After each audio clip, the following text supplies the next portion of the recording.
అందరికీ పొద్దున్నే పెరటి తోటకి వెళ్ళేసి ఇవన్నీ కోసుకొచ్చుకున్నాను. తెచ్చుకుంటే సరిపోతుందా, మళ్ళీ రేపటి కోసం ఏమేమి తీసుకోవాలి, కొంచెం క్లీన్ చేసుకోవాలి, సర్ది పెట్టుకోవాలి కదా. అందుకనేసి అందరు టిఫిన్లు చేసినారా? టిఫిన్ తర్వాత ఇంకా మళ్ళీ ఖాళీగా ఉంటుందా ఏంటి? రోజు మొత్తం ఏదో ఒక పని నడుస్తూనే ఉంటుంది.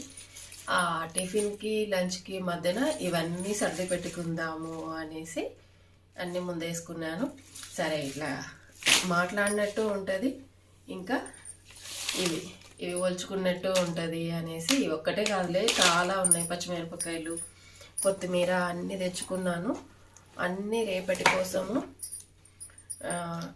రెడీ టు యూజ్ అన్నట్టుంటే ఇంకా మనం వంట చేసుకోవడానికి ఈజీగా ఉంటుంది కదా అనేసి ఇవన్నీ రెడీ చేసి పెట్టుకుంటున్నాను. ఎన్ని తోటకి వెళ్ళి కోసుకొచ్చుకోవడం అనేది ఒక మంచి ఎక్స్పీరియన్స్, చాలా హ్యాపీగా అనిపిస్తుంది అని ఇంతకుముందు కూడా చెప్పినా కదా.